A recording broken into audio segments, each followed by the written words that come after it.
El doctor Clemente Terrero es un reconocido infectólogo, pediatra y además coordina todo lo que es la parte de las enfermedades infecto-contagiosas del Colegio Médico Dominicano, profesor universitario y bueno, pues está aquí con nosotros y agradezco que haya aceptado esta invitación para hablar un poco, bueno, de todos los que ha estado sucediendo con respeto, por supuesto, al coronavirus y demás afecciones que pues puedan pues también afectar a la población. Doctor, ¿cómo anda usted? Muy bien, gracias Héctor por invitarme a tu programa. ¿Cómo no? ¿Cómo no? Bueno, doctor, a mí me llamó poderosamente la atención que la Organización Mundial de la Salud da una rueda de prensa todos los días, da un parte médico todos los días. Es decir, que estamos en una situación sanitaria mundial que pues es bastante preocupante por este tema del coronavirus. Y obviamente la cantidad de fallecidos ya también es un tema que dijo el director de la OMS que esta es la principal amenaza que tiene el mundo por encima de los atentados terroristas y de cualquier cosa, que todo se debe volcar por ahí. Están así las cosas. Estoy completamente de acuerdo con sus expresiones. Ya días antes o más de un mes yo he estado expresando esta gran preocupación, la misma que él está expresando ahora, por el comportamiento de este virus en China y en el mundo. A mí me llenó de mucha satisfacción escucharlo a él decir eso, porque mucha gente aquí en la República Dominicana trataron de desconocer y de no darle importancia a lo que estábamos diciendo. Habíamos dicho, e incluso escribimos un artículo donde decíamos, no lo dijimos tan tasativamente así, pero más o menos para que se entendiera, que parecía imposible detener el avance del coronavirus en el mundo. Salió en un periódico de aquí del país porque habíamos hecho un análisis de lo que estaba ocurriendo con este virus y cómo se venía comportando y la celeridad, lo rápido que avanzaba y la cantidad de casos y la capacidad de contagio que tenía. Entonces eso nos preocupaba, unido obviamente a la otra característica importante y es la capacidad patógena, es decir, la capacidad de producir enfermedad grave y de producir también muertos. ¿Cómo no? Y bueno, pues estamos hablando de que es una situación que las propias autoridades de la Organización Mundial de la Salud y uno dice, bueno, ¿qué pasará de aquí hasta allá? Porque prevén que al menos, siendo optimista, en 18 meses que puede estar habilitada una vacuna para enfrentar el virus. Pero faltan muchas lluvias de aquí hacia Claro, allá. claro. Déjame decirte que contra estos virus, coronavirus, porque estos virus no solamente es esta cepa y otra cepa que afectan a los seres humanos, pero nunca se había tenido la necesidad de crear una vacuna. Y obviamente contra esta cepa había que hacer una nueva. Porque los otros coronavirus no producían este cuadro clínico tan severo, tan grave, y aunque algunos lo llegaron a producir, incluso un poquito más en términos de muerte, no tenían esa capacidad de transmisión, esa capacidad de propagación y esa capacidad de contagio. Por eso es que la Organización Mundial de la Salud, conociendo lo que está pasando, y como no tienen, ellos tienen la necesidad de una respuesta objetiva al mundo, ellos están diciendo las cosas tal y como son. Porque no es lo mismo que usted se pare ahí a decirle al mundo que no, que las cosas están bien, que no hay ningún problema, y que después entonces la realidad le den la cara, usted queda muy mal. Por eso es que es bueno hablar la verdad.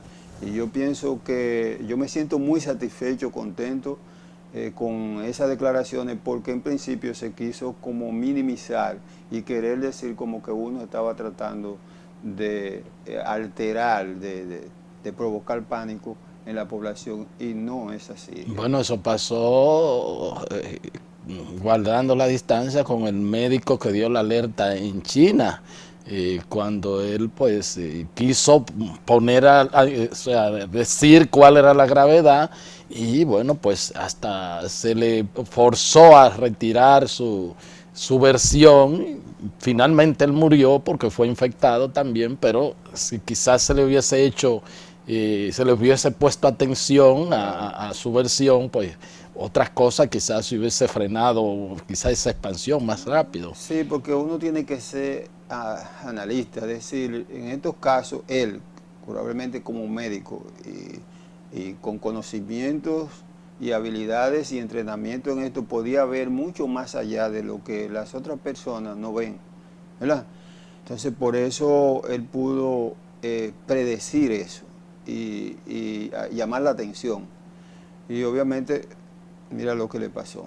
Nosotros tuvimos un panel hace un par de días en la Universidad Autónoma de Santo Domingo, y en ese panel yo dije claro qué era lo que había y por qué ese virus representaba un gran peligro, una gran amenaza para el mundo.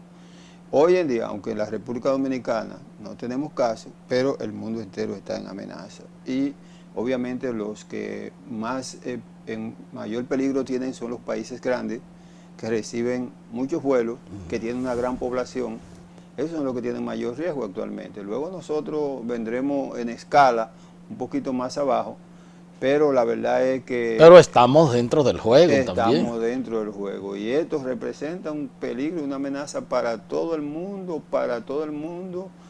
obviamente, y hay que decirlo así, taxativamente, aunque en este momento no tenemos casos y no, por tanto, no representa un peligro para la población, pero hay una gran amenaza. Y doctor, y ese es el tema, y uno viendo a países tan poderosos como China, como prácticamente lo tiene solamente enfocado a en jaque. ¿Qué sería con un país de tercer mundo, un país como lo nuestro, con las precariedades que tenemos? Uno no quisiera ni imaginárselo. Bueno, en las mismas declaraciones del director de la OMS dijo que la gran preocupación que él tenía era no solamente lo que estaba ocurriendo ahí, sino lo que puede ocurrir en los países pobres, que no tienen la capacidad de respuesta que tiene China. Porque, por ejemplo, China fue capaz de hacer un hospital en 10 días. Eso es así. Pero nosotros no tenemos capacidad para eso. Nuestro sistema de salud es un poco débil, es débil. Con las patologías y cosas que tenemos nosotros aquí tenemos dificultades. Imagínate tú si nos llega una situación de esa magnitud. Te lo digo porque, por ejemplo, con relación al dengue, cuando estamos en epidemia, nosotros pasamos mucho trabajo, porque no encontramos dónde colocar a un paciente y tenemos que incluso ponerlo en lugar de otro cuando se agravan esas cosas, y no aceptar otros pacientes graves de otra patología, porque tenemos esto como una prioridad. Y entonces todas esas cosas, yo te lo digo porque lo he vivido día a día en el hospital donde tengo las funciones de su director, y además como persona que ha trabajado mucho en dengue. Imagínate tú, esta patología que tiene una mayor mortalidad y una mayor tasa de gravedad, y además, oye, esta enfermedad tiene mayor tasa de contagio que el dengue, porque la vía respiratoria es la vía más fácil de contagio. Claro. Mayor tasa de gravedad y mayor tasa de mortalidad. Eso te dice a ti que si eso llegase a la República Dominicana, como también puede pasar en muchísimos otros países de escasos recursos, pobres como nosotros, la situación va a ser bien difícil. No estamos preparados para eso. En realidad ningún país está preparado, ni siquiera China lo estaba cuando estaba, sí. Pero no, en el caso nuestro la situación es un poquito peor, podríamos decir, como país. Digo porque yo también puedo ver dos cosas. O sea, ¿por qué en China se está muriendo gente infectado por el virus y por qué en Estados Unidos gente que han sido infectados no se han muerto. No, lo que pasa es que el foco, o sea, el centro de infección está en China. En China. Y cuando ellos se dieron cuenta, ya la enfermedad avanzó en la población. Pero en los Estados Unidos y otros países han estado trabajando constantemente para cada caso. Es decir, cuando tienen un caso, lo toman, lo aíslan y inmediatamente hacen un bloqueo de contacto. Con los contactos, todo el que tuvo en contacto, inmediatamente lo vigilan y lo ponen en cuarentena. Esa es lo que está haciendo Estados Unidos ahora. Pero eso, aún con todo eso, el riesgo es grande porque el virus tiene una característica importante y es que el periodo de incubación es muy largo. Por ejemplo, este virus tiene 3 características importantes que facilitan su capacidad de propagación. Primero, lo hemos dicho ya, es un virus que ha hecho una mutación bien perfecta, muy perfecta, casi perfecta podemos decir, una buena mutación. Adquirió características genéticas de otro virus respiratorio y lo incorporó a su organismo. Y ya de ahí reconoce los receptores respiratorios humanos. Ya él no reconoce los receptores respiratorios del animal donde vino. Ya él no hace eso. Ahora lo que reconoce es el receptor respiratorio humano. Entonces, esa mutación fue casi perfecta porque se diferenció de las otras mutaciones que ocurrieron en el pasado, como en el SARS del 2003 y el MERS del 2012, en que aquellos tenían menos capacidad de propagación y de contagio, porque parece que no fue muy buena la mutación, pero este fue perfecto. Tanto así que en el del 2003, en 9 meses produjo 8.000 casos, y este en 2 meses lleva 44.000 casos. Es decir, que esa capacidad de contagio extraordinaria te dice que esa mutación fue casi perfecta. La otra característica importante que hemos mencionado es que este virus tiene un periodo de incubación largo, 14 días. En ese periodo de incubación tú pasas por donde quieras y nadie sabe que tú llevas un virus mortal dentro. Te puede transportar a cualquier lugar. Y que tenemos un sistema de vigilancia en el aeropuerto, en el puerto, qué sé yo qué. Sí, pero eso es para los que tienen síntomas. El que no tiene síntomas pasa porque nadie lo puede detectar. O sea, aquí puede pasar una persona infectada de ese virus y puede pasar y por el aeropuerto y no es detectado. Nadie lo puede detectar, nadie, porque no hay manera de lo que detecte. No tiene síntomas, no tiene signos, una persona normal. Y la otra característica importante de este virus es que se puede contagiar en el periodo de incubación, es decir, hasta 7 días antes. Es decir, que la mitad del periodo de incubación del virus, tú te puedes pasar contagiando a las personas. Así que esa característica tiene este virus y lo conoce la OMS, porque lo han estudiado. Por eso yo he oído a alguna gente hablando y esas cosas. Digo yo, este no ha estudiado el virus ni lo ha analizado. ¿Cómo? De esa gente que están diciendo como que aquí no va a pasar nada, que no va a ocurrir nada en el mundo, que ese virus que se va a controlar. No es eso. La OMS está hablando. Si cuando tú ves ese organismo internacional, ¿tú sabes cuánto está invirtiendo? Van a invertir ahora para el control de ese virus. 665 millones de dólares. Que eso es todo lo cuarto del mundo. Y todas las naciones grandes están ahí encima de eso, porque no quieren que eso llegue a su población. Porque si eso ya entra a su población, el lío va a ser grande, porque son naciones bastante grandes, y eso puede producir un efecto, un impacto económico en todas las naciones y en el mundo, terrible, y eso es parte de la preocupación que bueno, digo que todos los días el director de la OMS da una rueda de prensa, da una información. Y ha ido aumentando el nivel de alerta. Sí. Ha ido aumentando el nivel de alerta. Sí. La verdad que es un tema, doctor, y bueno, pues, entonces el tratamiento, una persona infectada, digo, bueno, pues también es muy resistente a los tratamientos tradicionales, a cómo se atacan, a los otros virus parecidos de la misma familia del coronavirus qué sé yo, que bueno, ya se han controlado, pero este resiste, es más resistente. Bueno, déjame decirte que los coronavirus son virus que afectan a los seres humanos desde hace muchísimo tiempo.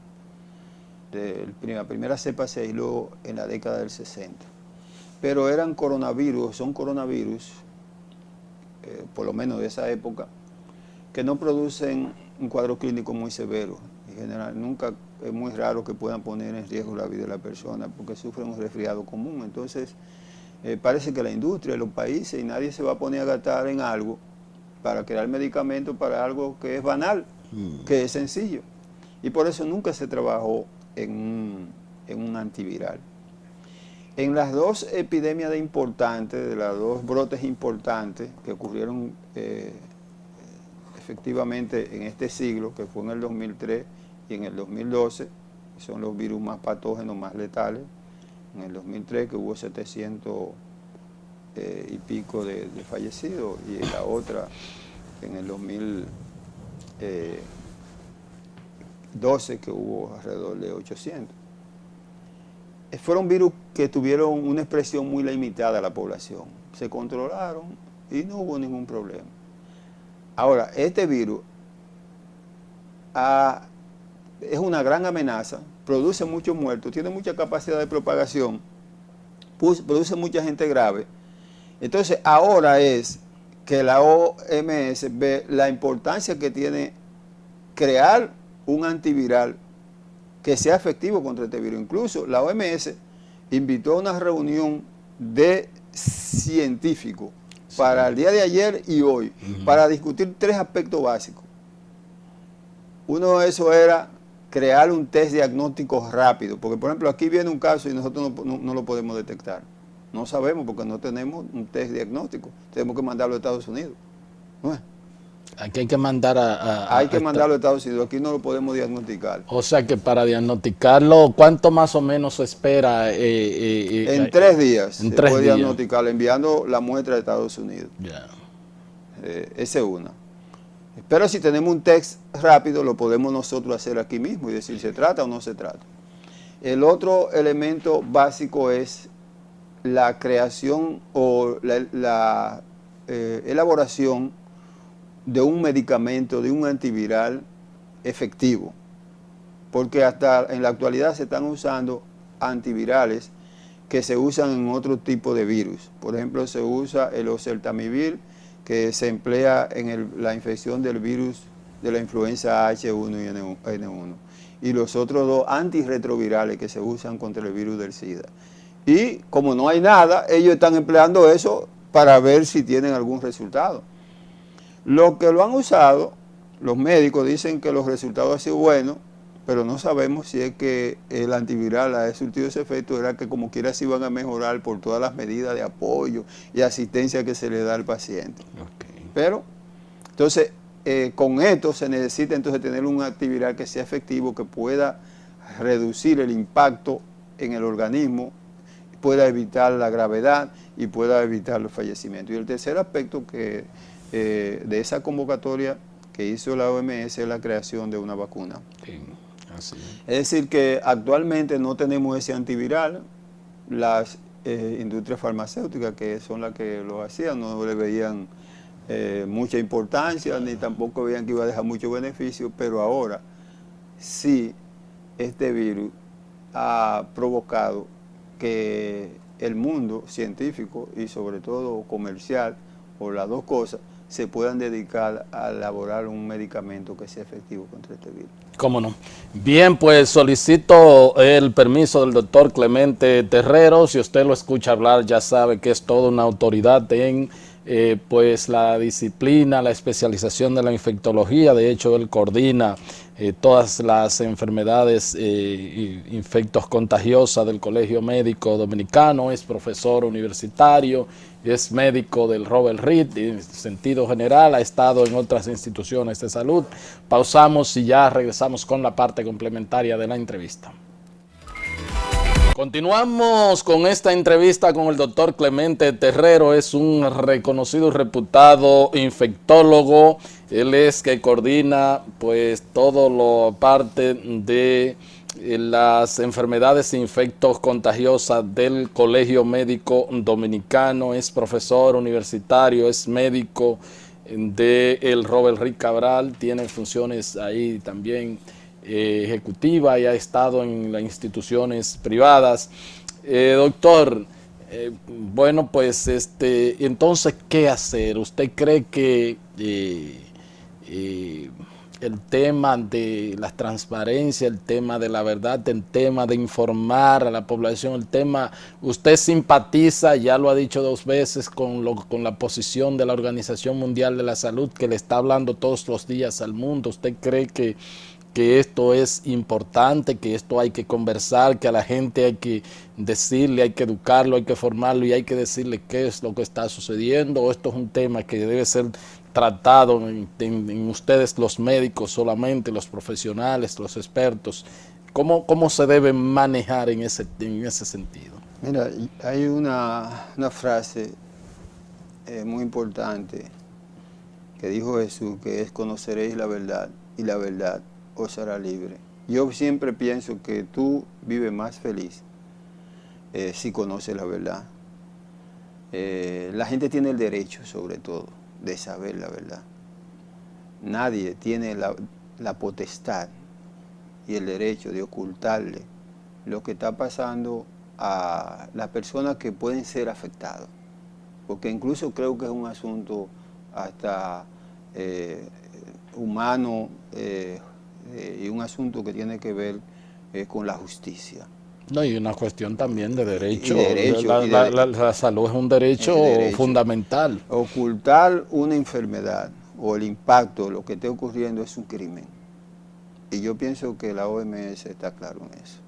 Y eso es lo que está haciendo. Diciéndole al mundo qué es lo que está pasando para que el mundo esté alerta. Ser transparente es muy importante en ese sentido. Y creo que la OMS ha dado una lección. O está dando una lección, todavía no hemos terminado. Pero por lo menos hasta ahora ha sido así. Ha dicho lo que está pasando, ha hablado de la gran amenaza, ha hablado que esa amenaza puede ser más grande que una amenaza terrorista. Sí. Y ha sido claro en eso. Ha dicho que no hay prueba con que hacer diagnóstico, que hay que hacerla. Ha dicho que no hay medicamento para tratar eso, que hay que elaborar. Y ha dicho que no hay vacuna y que hay que hacerla. Ha dicho también cómo este virus ha avanzado, está avanzando. Y ha sido bastante transparente en eso. O sea, yo me siento bien satisfecho, bien contento con esas declaraciones, porque así es que uno debe actuar. Y creo que esto puede ayudar mucho, porque incluso tanto así que dijo: vengan todos a ayudarnos. Todos los científicos que puedan aportar, vengan. Porque aquí lo que queremos es que todo el mundo aporte, no como muchas veces hacemos aquí, que excluimos. No, hay que integrar a todo el que pueda aportar, porque eso ayuda. A veces dejamos fuera a aquel que tiene la mejor idea y que puede brindar una solución al problema. Por a veces un asunto de celo y otras cosas que suceden. Yo pienso que esto tenemos que superarlo, porque eso es crecer. Eso es crecer como ser humano y como persona.